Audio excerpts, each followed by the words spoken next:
আসসালামু আলাইকুম, easy cooking recipes চ্যানেলে স্বাগত। আজকের রেসিপি চিকেন পপকর্ন।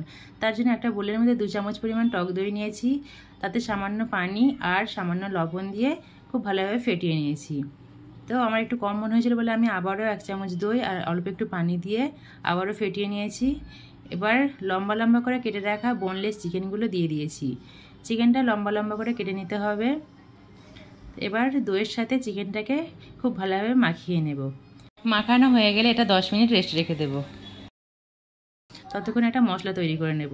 তার জন্য একটা মিক্সিং জারের মধ্যে 2 চামচ লঙ্কার গুঁড়ো, 1 চামচ গোলমরিচ, দুটো ছোটো দারচিনির টুকরো, 1 চামচ লবণ, 1 চামচ বিট লবণ, 1 চামচ চিনি, 1 চামচ চাট মশলা আর 1 চামচ অরিগ্যানো, অবশেষে 1 চামচ মৌরি দিয়ে ঢাকনা বন্ধ করে গুঁড়ো করে নেব।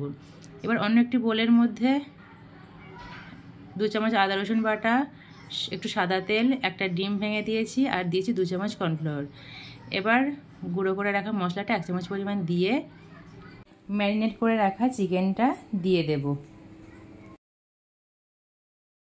তবে অবশ্যই মাংস থেকে চেপে চেপে দইযুক্ত পানিটাকে বের করে দিতে হবে।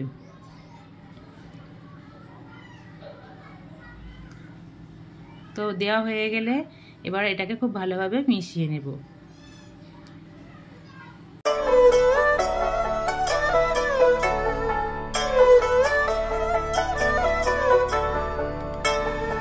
মেশানো হয়ে গেলে এটাকে আবারও আধ ঘন্টার জন্য রেস্ট রেখে দেব। এর আধ ঘন্টা পর আমি কিছুটা ময়দা চেলে নিয়েছি, তার উপর সামান্য লবণ, সামান্য গোলমরিচ গুঁড়ো আর তৈরি করে রাখা পপকর্ন মশলাটা 1 চামচ পরিমাণ দিয়ে খুব ভালোভাবে মিশিয়ে নেব।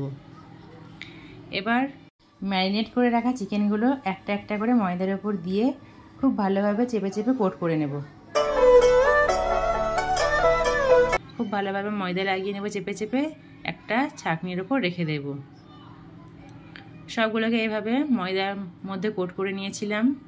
কোট করা হয়ে গেলে এবার চালনির সাহায্যে একটু চেলে নিয়ে কড়াইয়ে তেল গরম করতে দিয়েছিলাম আগে থেকেই, গরম তেলের উপর দিয়ে দেব। তবে গ্যাসের ফ্লেমটা অবশ্যই মিডিয়াম টু লোতে রাখতে হবে। চিকেনগুলো এক সাইড ভাজা হয়ে গেলে উল্টে অন্য সাইডটা ভেজে নেব। এবার গ্যাসের ফ্লেমটা একটু বাড়িয়ে দিয়ে এপিট ওপিট উল্টে পাল্টে নাড়াচাড়া করে হালকা ব্রাউন কালার করে তুলে নেব।